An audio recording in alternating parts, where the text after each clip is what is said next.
October 7th, 2023. If it's 8 o'clock on Saturday morning, it's time for This Week in Waukesha.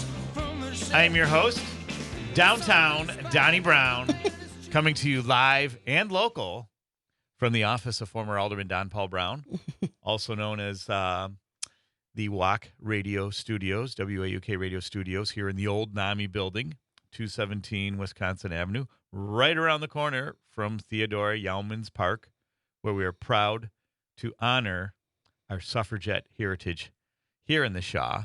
And the legacy of Theodore Yaumans lives through this morning's guest, who, like Theodore, is very involved in voting and is an alumnus of Carroll University. Yes. Please welcome, we're proud to welcome, Kristin Hansen of the Fair Election Center. Did I get that right? You did get that right. Good morning, Don. Good morning. Great to see you again. You know again. that we're friends because I'm here at 8 o'clock in the morning on a Saturday. Came right, yep. Yeah, so, and Anya's nodding her head. Yes, welcome our faithful engineer, Anya, who we hope will be contributing to this discussion. And Anya's getting some more airtime, too, on the Maggie Dawn show. Chris. Oh, nice. If you're aware of that. I do. She's doing a great job with that. Maggie Dawn's amazing. Yeah, absolutely. So, and before we start our discussion, though, we did want to announce, as many of you know, that this Monday, October 9th, the Waukesha Water Utility will start the transition to Lake Michigan water. Again, that is this Monday, October 9th. Now, again, it's not going to happen right away. 90% of what they call the customers, I would believe that's us residents and business property owners, will probably have water, let's see, within the first few days. If you live southeast of the Fox River, which I think is most of us, you will probably have your water between days 1 through 3. If you live northwest of the Fox River, you will probably you'll have it within days 3 to 5. Now, if you're that small percentage of people that where is it?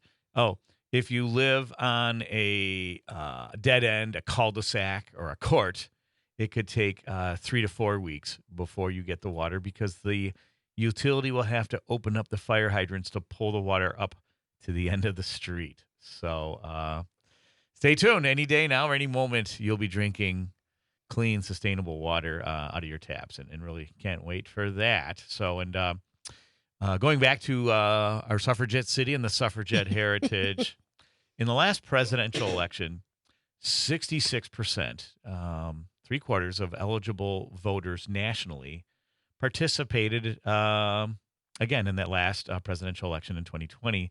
That was a record high. But really, what about the remaining 34%? That's a good question. And that's what Vicky's here to address. Kristen. Excuse me. We were talking about we're someone. getting our friend. Yeah, sorry about that. Kristen, yes. So Vicky's my aunt. She's not here. That's right, yeah. And Vicky. So, well, hello, Kristen. Sorry about it. I wanted to see if you were awake, so I know. So.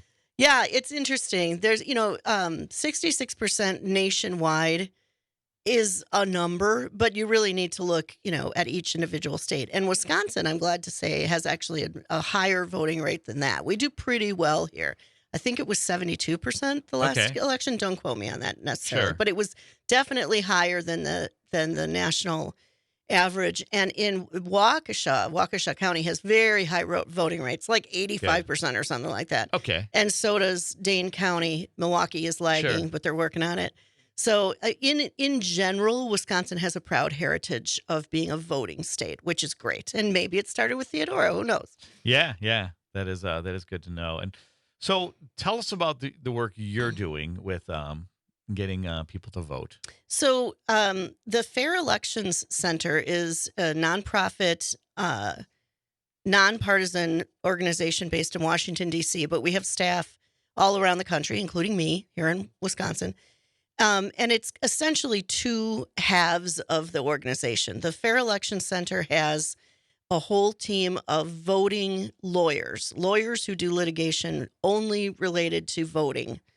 And right now we do have a case in Wisconsin where we're trying to get them to clarify when you use an absentee ballot, you have to have a witness signature, and yet that witness needs to put their address on the envelope. There is some confusion about what constitutes an address. We don't think there should be because it says right in the statute It's the Right. street address in the municipality. Sure. But some people are saying it's got to include, the street number, the street name, the municipality name, and the zip code. And if it doesn't have all of those things, the ballot should be thrown out. That's extreme, Right. right? Because if I So say I live at 123 Main Street, Waukesha, is right. that not enough information to verify wwho I am? Of course it is. Yeah. So there is a case going on about that. And then we have other cases throughout the country about the disenfranchisement of people who have previously had felony convictions. That's a big one. Yeah. Citizenship tests. They're talking about something in Wisconsin here that might say that when you vote, the city clerk is required to check your citizenship by comparing your information to that of the Department of Transportation, which of course makes no sense because you don't Right. have to be Sure. you don't have to have a driver's license to be a citizen in this country or vice versa. So Yeah. there's a lot of things out there that need to be clarified by those attorneys. Sure. So that's one side. And then the other side is the primary work I do, which is through the Campus Vote Project, which is Okay. an organization that works with college campuses of Sure. all kinds, Right. completely nonpartisan. We never talk about the candidates. Good. Other than informationally, but Sure. we do make sure that students know how to vote. They know how Right. to register to vote, Sure. and that any barriers there are to them actually registering and voting are broken down. Okay. So yeah, it's great. So now, when we spoke about this before, Waukesha has an excellent election process. Yes, Thanks to our city clerk, Gina Koza, she's and her team, fantastic. Yes, and did a great job as acting city administrator. good. And, when I'd go to vote here in Waukesha, and I voted in 2 different polling places, because of the redistricting, now I get to go to City Hall. But they have my information on file. All I have to show them is my driver's license. And I know that there's been some issues about that. It used to be you could just show, a lease or a utility bill or something. But don't they have that information already? The zip code, the municipality, the whole. I mean, they know what ward I'm in. They know all of that. The question is, they want to make sure that if you vote absentee, Okay. Oh, that you that fill the out all witness, the information. Okay. right, that Yeah. your witness is a real person and Sure. you didn't just make up a name, sign Okay. it on the line. So they need to be able to potentially, I suppose, they don't do this for every single person, Right. but potentially they need to be able to prove that person is real. Okay. So the question is, if it asks for an address, what is an address? yeah. And if somebody says, that's the question. It's kind of like Yeah. one of those weird things, like define what So- the word is means. So do witnesses have to take a test now? Is that what some are advocating? I wouldn't be yeah. surprised. Have you ever taken one of those election tests that they used to give in the Deep South back in the Jim Crow days? The ones about how many bubbles are in a bar of soap and that kind of I think nonsense. it was worse than that. Like the average educated voter would barely pass that, if at all. Well, one of the things we talk about all the time is that if you had to pass the same test to maintain your citizenship as new citizens do Yeah, when they're, right. you'd never pass. Half people wouldn't pass it. Sure. So yeah, that's a whole other thing. Yeah. Civics education in this country is a major Well, issue. and We've gotten too far away from it in the Yeah. schools. Yep. I mean, you and I aren't exactly 1 foot in the grave. And I'm still, when I went to high school, we did quite a bit of work on how the government works Sure. and what civics, and I just don't think the students are getting that education anymore. I remember my 8th grade social studies class with Dr. Dennis Igo. He'd just come back from sabbatical, just got his PhD. Was a speechwriter for our Congressman Jack Kemp. And one of his assignments was you had to rewrite. You had to basically copy all the amendments of the Constitution, like word for word, just so you had a working Get it in your knowledge head. of it. Yeah, get it in your head, and you had to submit it. Yeah. And he would review just to make sure no one was cutting corners, and you had a thorough understanding of that. But one thing I would learn later on, a couple years later, that I guess should have been ingrained in me earlier, is that part of the concept of we are all being equal is that one franchise, your right to vote, and that's what makes the most humble or the lowest level person of society Equal to. the president of Yep. the United States or the Absolutely. most wealthy CEO is this one franchise, this right to vote. Well, and this is why there are it's so a many. God-given right. This is why there are so many law firms, including these public interest firms Right. like Law Forward and the Fair Election Center and the Elias. There's a bunch of them. That's why there's so many firms dedicated to voting rights, Okay. because it is the one thing that should be available to everyone who's a citizen. Sure. Now, do we take away your right to vote while you're in prison serving a felony? Yeah, we do. Yeah. Not every state, but most Sure. of them do. Sure. But when you get out and you're back in society, you should be able to vote again, because these are the people who are controlling your lives, and you should have some say in who they are. Sure. Which is, by the way, one of the things that we're going to be talking about spring elections. The judgeships that are up in the spring are almost always uncontested, and that's a real shame. We need to get more people involved. We need more people involved, and we need more people office. caring about who these judges are, because that is the one person who can literally take your liberty away. Yeah. Is a judge who can control your life. You should care about who that person is. Yep. Absolutely. So in the 2 minutes we have before the first break, just one little bit of news item here. Congratulations to the Waukesha North-South Fusion, who swept Waukesha West in 3 sets last Wednesday night at Waukesha South High School.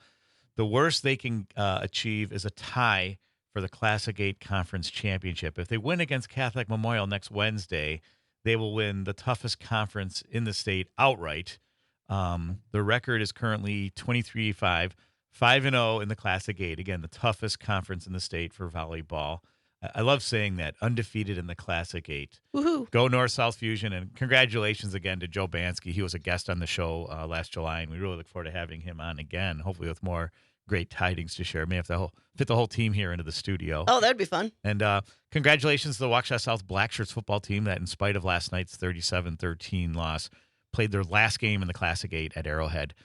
Yes, they do play Waukesha North at home next week, and it is a conference game. But North will be joining South in the Parkland Conference next year, so we encourage everyone to check that out. So you worked hard on that. I did. Thank you. Good for you. Yes, that is a real success, a community leadership kind of thing. Thank you, and thanks to Civic Media too. Kristen Bry was involved as well in that effort. And when we come back from the break too, Brittany Merlot, Civic Media's meteorologist, will be calling in to talk about this crazy weather we've been having and give us some forecast for the winter. So don't go away as This Week in Waukesha continues with my guest, Kristin Hansen.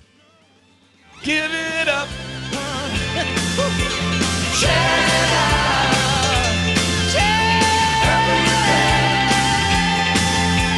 Talk about it. Talk about it. Give it up. Share it out. Wherever we can, who you can.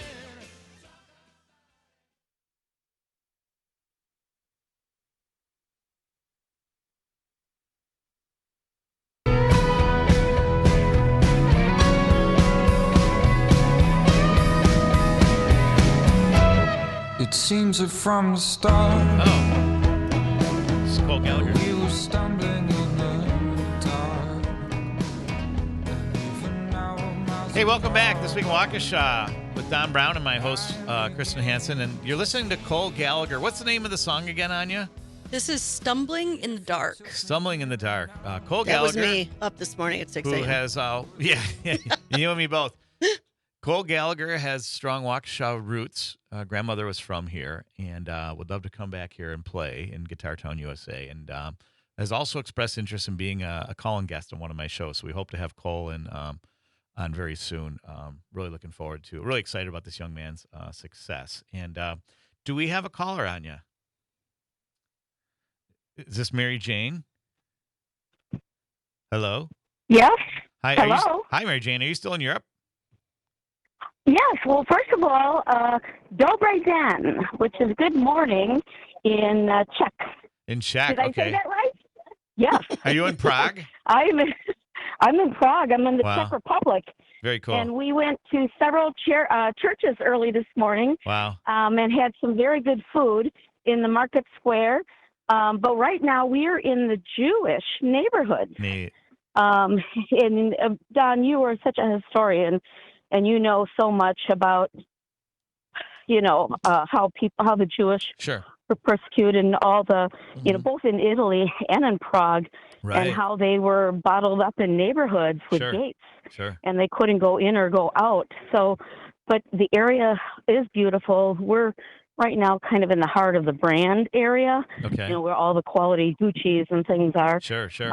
But yes, I just wanted to call in, let you know that I was thinking about Waukesha. All right. As you know, I love my Waukesha. Sure.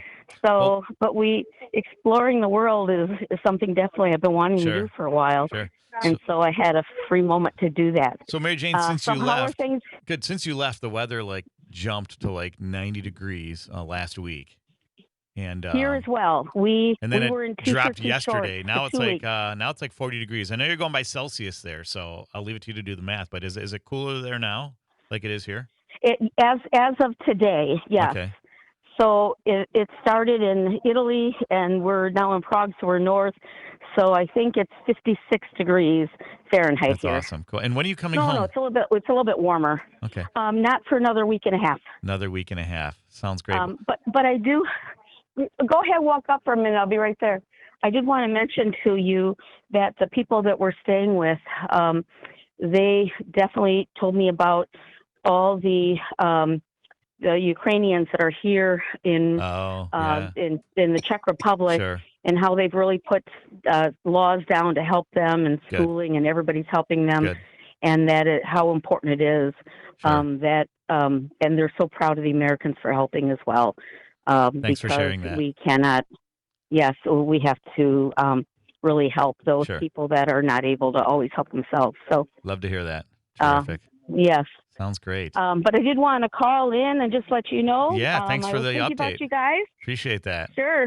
So And I will share more when I get back to town. that sounds great. Thanks so much for the call, Mary Jane. Enjoy the rest of your trip and safe travels and many blessings. Thank you so much. You bet. Bye for Kristin. now. Bye, Don. See ya. Bye. See ya.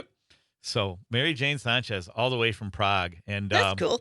of course, she mentioned being in the Jewish neighborhood, and we'd be remiss if we didn't mention what was going on in Israel. And our hearts certainly go out to all the people there, especially the civilians. Yeah, And, it's bad. It really is. So keeping them, as well as the Ukrainians and anyone in these war-torn situations around the world, very much in our hearts. On the way So- here, I heard a news report to try to put it into context that at the time there had been about 20 casualties, Israeli citizens who were killed. But in context of population, that would be like 1,000 Americans just in a matter of hours. So it's bad. Yeah, that really, yeah, wow, that's staggering. And so, do we have Brittany on hold yet, Anya? Oh, great. Let's have Brittany call in here. Good morning, Brittany. Can you hear me? Hey, I can hear you. Can you hear me? We sure can. Thanks so much for joining us. Say hello to Kristin Hansen of the Fair Election Center. Hi, Brittany. Oh, hi. How are you? I'm good. Good. So, crazy weather. Last week it was like, I was glad I was indoors on a Saturday broadcasting a game because it was sweltering hot. It was like, like a really. Isn't that wild? It felt like, like you were in the middle of Florida in June or July. And then yesterday morning, I go out to walk my dog or to let my dog out, and I'm in shorts and like, holy cow. And then, and so it's now this weather's expected for, this time of year, what we're going through now. But gosh, a week ago. And so, just wanted to, your insights on where we're trending compared to other years and what our winter looks like. Sure. You want to talk about this wild Wisconsin weather? That's what I've coined it. We're 4 all seasons over the in a place. day. I always, right? It's like if you don't like the weather right now, just wait one day and it'll change. Yeah, it sure will. But my goodness. Seriously, so we were breaking records just last week. I mean, on the 3rd, we hit a high of 85 degrees, went down in history for that. I mean, the days before, we were hitting 84. Like you mentioned, it felt like the tropics. I was in the Dells, in like a swim-out pool, outside. It was just, It was the wildest thing. But Sure. We got lucky because we had 2 systems set up. So basically, we had a big, dominating high pressure off on the East Coast. And then we had a low pressure hanging out in the Dakotas. And what that did is just surged in all the warmth from the south. All the winds aligned to really gust out of the south and warm us up those few days. And it's not uncommon, like you mentioned. We do get 80s on occasion in October, but it's on the rare side of things. It sure is. Now, I just call this like, it's the tug of war of summer and winter. That's what fall usually is. Yes. Right? Yep. They battle it out. We're going to start to get those strong, gusty gales of November soon. It's the same story of the cold air being stuck up north and the hot air south. But we're starting to see an El Nino pattern set up. Sure. So what that means is basically the sea temperatures off of the Pacific Ocean are warmer, and it stops the winds which what it does for us is it changes our jet stream. Sure. It keeps the colder air Okay. further north, So, and then the warmer air Brittany, further south. we're about to cut to a break. Can you stick around after, because we want to hear what kind of Yeah. winter we're having, if that's okay? Yeah, Sounds absolutely. great. Yeah, have some more coffee, and everyone stick around. More from Brittany Merlot and my guest, Kristin Hansen, here in This Week in Waukesha. Do not go away.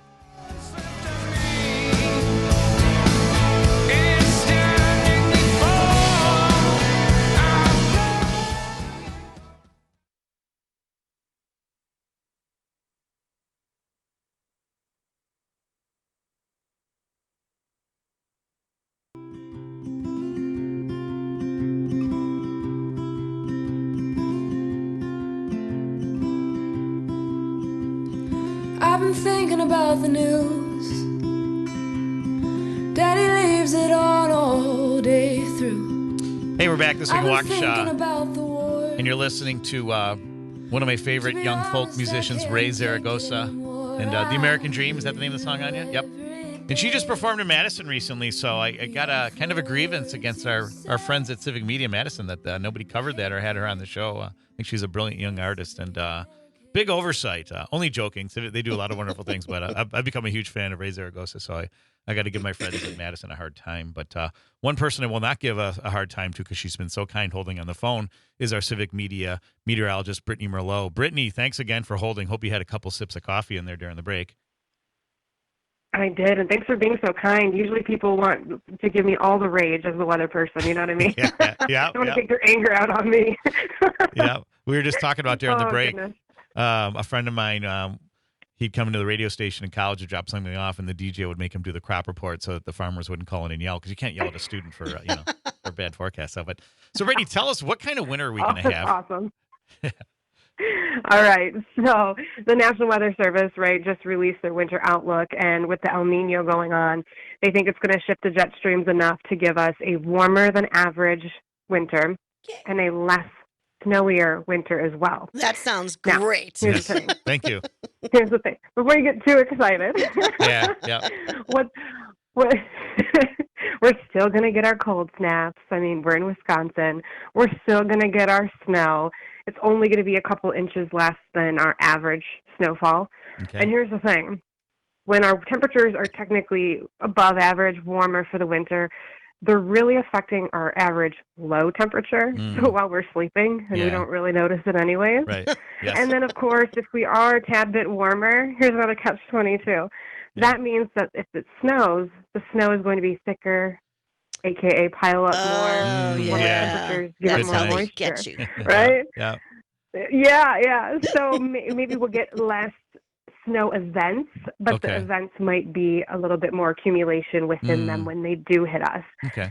And yeah, we'll probably have a lot more long stretch, milder parts of winter, but we can't avoid the cold snaps. Yeah. That's going to happen regardless. So Yep. it's going to be the average typical Wisconsin winter, just a little bit warmer and a little bit less snowfall. Sure. I'll still Okay. take it. Yeah, we'll take that. Still better than a ton of snow and really, really Yep. cold. Very, very bright forecast on this sunny autumn day. So terrific. Yes. Well, Brittany, you guys staying warm over there? There's a we new sure- cold snap that just pushed Yeah, in. we're staying warm. Good. We got the fall clothing on. I'm wearing corduroy pants, which I haven't worn. I'm so glad that they've come back, or I've brought them back. Right? So yeah, so very I excited. busted So out the sweater yesterday. there you Yeah, go. me too. Bonfire weather, Who doesn't love sweater weather? So especially when, like you said, you can start a bonfire, or have like a hot cup of a mug of like cider or coffee while you take your morning walk. I'll do or a sweater. It's so, when I have yeah. to bust out the super thick, Yeah. heavy winter wool coats cover that I your get crabby. face and everything. Yeah, that's when it gets rough. So, but it doesn't sound like we'll have The too much of layers, that the this winter. window. Fingers crossed. So, terrific. Well, Yeah, it shouldn't be too bad. I mean, we just came off the warmest September ever on Wow. record for the world. How Isn't that about that? wild? That's Yeah, true. That sure is. That sure is. Yikes. So, terrific. Well, Brittany, thanks so much for your gift of time this morning. We'll let you get on to what I'm sure will be a very active day for you. And we hope to have you on soon. Maybe one of these days in person, we'll have you down here in the Shaw. Yeah, that'd be fantastic. I'd love to. Thank you, Sounds guys. great. Thanks again. Brittany Merlot, Civic Media meteorologist extraordinaire. Yay. Bye for now. So that leads us to our next element in the segment. Anya, if you want to cue the marching band, it's time for the Carol Minute. drum roll. Yeah, Kristen's got the drum roll. So, and I actually got a text in here from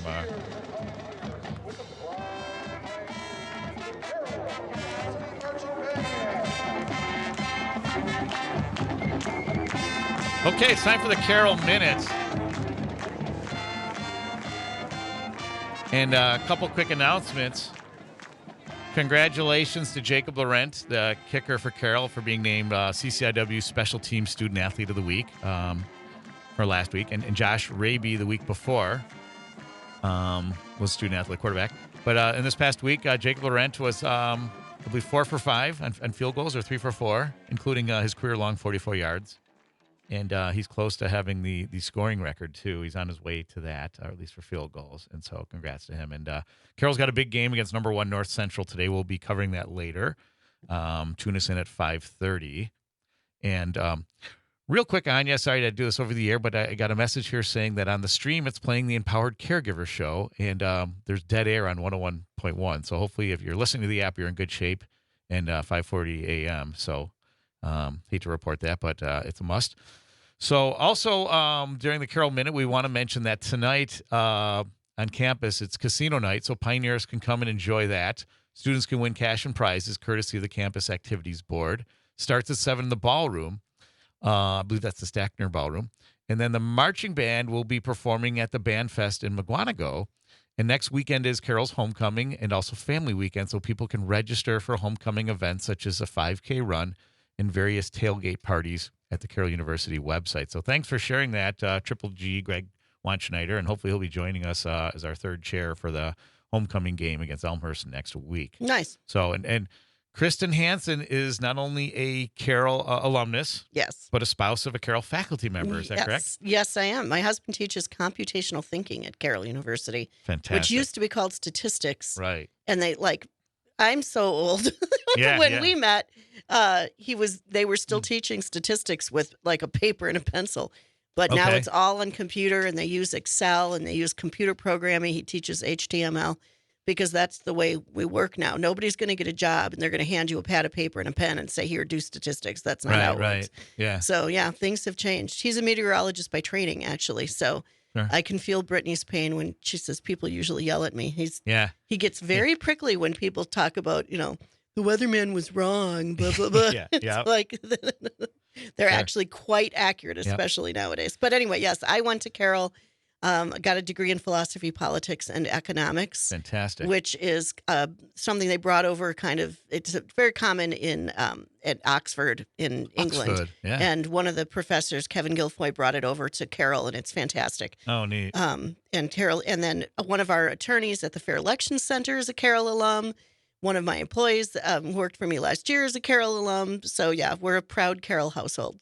I love that. And then you just gave a presentation to a Carroll class recently about I voting did. and registration. I did. And, it's really interesting. And my message to the students is the same to your listeners, which is if this is all confusing and you feel like you don't know what's going on with elections, you're not Right. alone.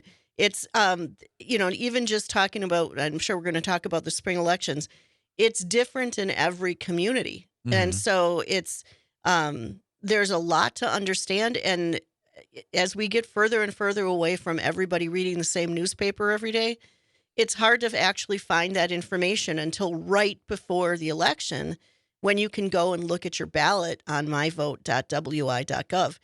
But until then, it is kind of difficult to figure out, what am I going to be voting for in my community in the spring? And is Right, that a right. position I might want to run for myself? Or Sure. there's just, it's a lot. In Wisconsin, our elections are incredibly decentralized. Most states, the county clerk runs the elections. Here, every single separate municipal clerk runs Okay. her elections. So that means we have, I think the number is something like 1,800 clerks Wow. who are running elections Sure. in separate municipalities, and it's all very Right. different. So good things about that. One of the good things about that is it makes our elections very secure here, Yeah. because it would be pretty hard to hack 1,800 separate election Sure, sure. systems. Yep. And, I'm going to sound like a broken record because I've mentioned this on plenty of other shows that in their last aldermanic election, there were 6 seats to be contested, and only one of them was contested. Mhm. And what are you saying to people, young people, but really people of all ages, to encourage them to run for local office or other ways to participate in local politics? We did talk about this actually at Carol on Thursday, and I said, for the most part, any of these municipal positions are not full-time jobs. You do get paid a little bit something, but you Yeah. have your own career, you have your Yep. family, you have all your stuff. It's just something you do to serve the community and be Right. a leader. So you don't, and so you don't need to like give up what you're doing. This is not a change in career. It's whatever you do during the day, and all of that knowledge that you gain as just a regular citizen, working Joe who wants to serve his community, or a working Jane who wants to serve her community, is something you can do, as an alderman, as a village trustee, wherever you live. What the village of Waukesha has 2 positions up in the spring. Mm, So if you live in the village of Waukesha and you're thinking, I think I know enough about this community that I could be a real asset right. to local government, think about running for election. Yeah. There's lots of places you can go to get, real training if you want to do it that way. Yeah. And And what I loved about my time in the council is it was nonpartisan. yes, And yes. so All of the local elections are nonpartisan positions in the spring. in all party politics, take a backseat to a lot of common sense issues. Yeah. Yeah. Like, And if you're thinking about the big divisive issues that we're dealing with nationwide, that's not what you're doing on a Yeah. local level. no. You really are Nor trying should to you. do right. It really is. What are your neighbors caring about? Mhm. Literally, like, do we need a stop sign? What's going on with the roads? Do we need, more ordinances or less ordinances? And it's Right. very, very local stuff. Yeah. Which is the stuff that affects people in their day-to-day lives most often. So you can Absolutely. actually make an incredible impact by serving on your local municipal boards. Absolutely. Yeah. Well said. Well said. And, speaking of service, too, I've been getting quite a few calls from Larry Nelson, county supervisor, and our Yeah, yeah. former mayor. And Larry and his wife are involved in a wonderful organization here in downtown called Plowshares, which, in case They're you didn't great. know, it's a nonprofit retail store here on Main Street. It's a fair trade marketplace and education for peace. They're hosting a virtual fundraiser featuring the documentary "Our Water, Our Responsibility." And Plowshare takes a deep dive into issues surrounding water resources in Waukesha, examining challenges and solutions related to water, the most precious resource. Plowshare's fall fundraising documentary will premiere starting on Saturday, November 11th at 8 a.m. at the Plowshare website. And that's Plowshare. Let me get the closer look here. Plowshare, F is in Frank, T is in Tom, M is in Main Street, .org. So check that out. And volunteers contribute hundreds of hours to Plowshare each year. This fall, Plowshare will honor Mark Blackman as their 2023 Sally Joe McCulkle Volunteer of the Year. So That's nice. Congratulations to Mark. And so members of Plowshare will also be on This Week in Waukesha the week before, November 4th at 8 a.m. So we really look forward to having them on. And Plowshare is my favorite store downtown, probably. sounds great. It's an amazing place to go for Christmas decorations and Christmas shopping. Everything is so unique and just beautifully, a lot of it handmade stuff. Highly recommend. That sounds great. I have great. baskets from Plowshare that I bought like 15 years ago that are still sturdy and standing the test of time. That's awesome. And, now we're thinking holidays and thinking gifts. So, yeah, keep Plowshare in mind. And also, if you're interested in sponsoring the program coming up on November or donating an item, gift, or gift certificate or experience to be used in their silent auction, contact Plowshare FT Marketplace at gmail.org. That's Plowshare, F as in Frank, T as in Tom, Marketplace at gmail.com. And for more information on the documentary, contact Diane Voigt at Diane Voigt 2014 at gmail.com. So So we have less than a minute before the break, but we have more to talk with Kristin Hansen about our right to vote and how we should take advantage of that and how we should be prepared for and know more about these upcoming elections coming up as this week in Waukesha continues. Do not go away. Get another cup of coffee. Get those eggs going, and we'll see you in just a couple of minutes. And I've been thinking about our mother and how they took her away from her people, put her in a boarding school, away from her brother, sister, and culture. I can hear her every night saying we've gotta make this right, 'cause hate can't be the face.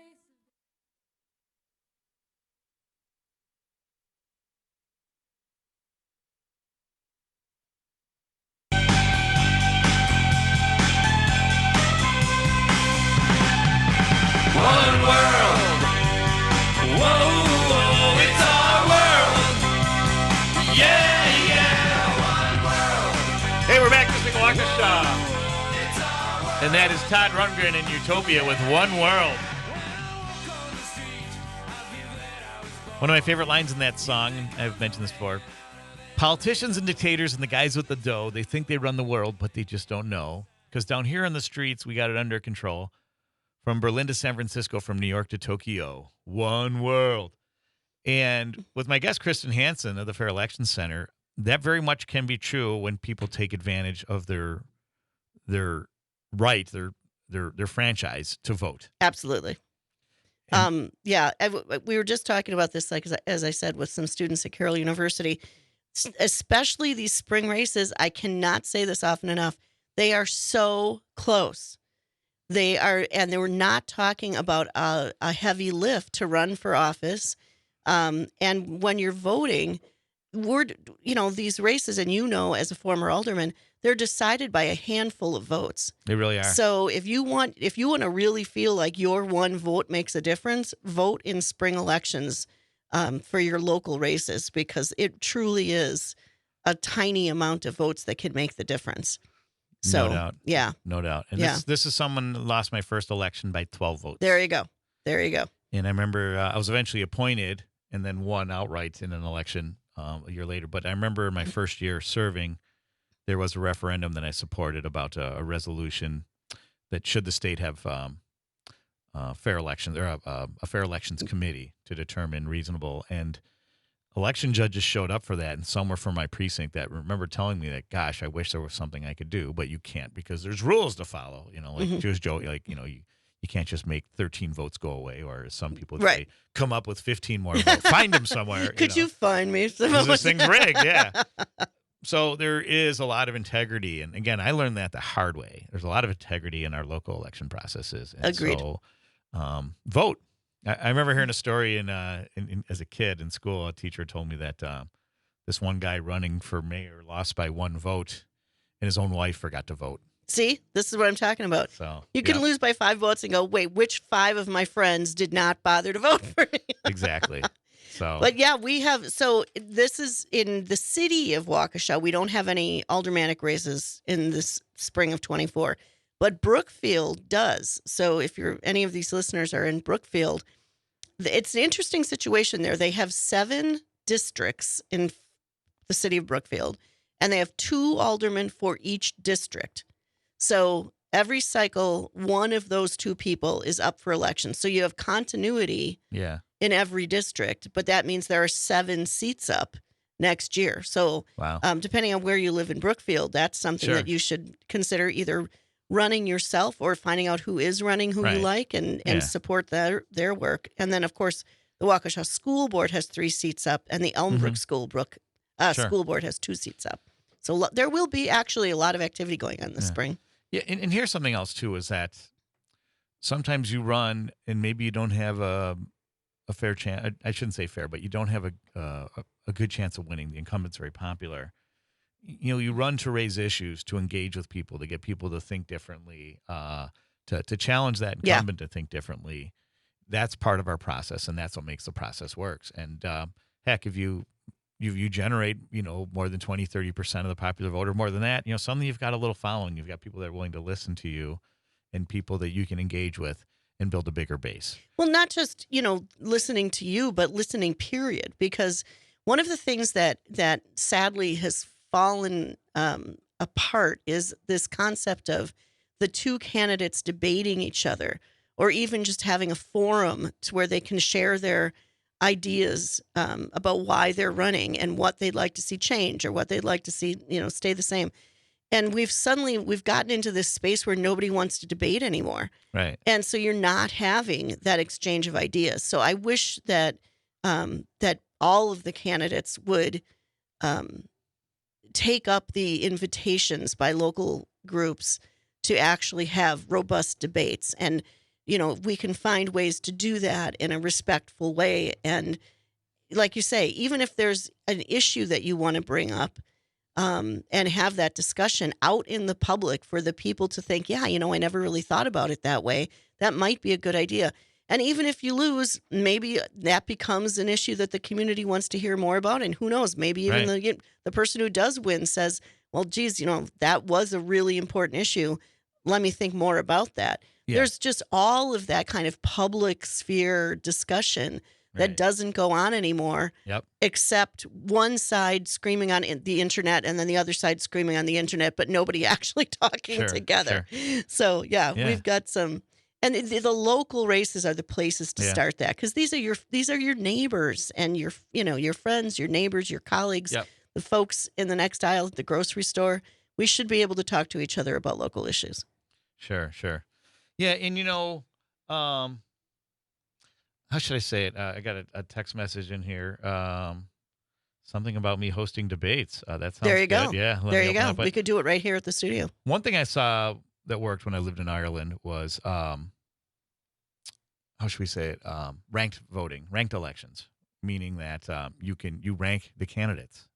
First place, second place. Oh, yeah. That is something that they're doing that in some cities in the United States. And we're talking about a democratic process. Yes. It's like you can't just get the most first place votes. You got to get a plurality, 50 plus 1, or it goes back into a bag and they do it again. And for the listeners who don't know, what that means is that if there are, say, 5 people running for something, you don't just pick one, you rank them on a scale of 1 to 5. Who is your favorite? Who's your second favorite? Who's your third favorite? And it's a more arduous process, but the end result is you have someone that most people can live with. Exactly. And they turn out to be a more effective legislator. And it also, I think it takes a lot of the money out of the politics. And that's one of the things we still need to do. And the marketing and all the nonsense. So, perfect. So, we've about a minute and a half left before the show ends. What else do you want people to know about voting? For the spring elections in particular, I want people to remember that you've got 2 things on your ballot in the spring. We're going to have the nonpartisan local elections. Depending on where you live, that could look very different. But on that same ballot is going to be the partisan primary for president. So when you're voting, especially if you're voting by mail and you want to make sure your ballot doesn't get kicked out, you have to really pay attention to choosing only one of the candidates for president in one party. Right. And then the other stuff, you can choose whoever you want because that's all nonpartisan. The parties are not connected to those races. Sounds great. So, and if you're interested in running for office, a really good place to get going is wisconsinprogress.org. Love it. They do nonpartisan trainings, and they have a bunch of virtual trainings actually coming up in the next few weeks. So if you go to wisconsinprogress.org, you could learn about running for office yourself. Sounds great. All right. Kristin Hansen of the Fair Election Center, thanks for joining us. Tune in later today at 5:30 when the pregame starts for Carroll University at North Central. Go Carroll. Thanks again for joining us. Remember, safety is everyone's responsibility, and see ya! Yeah!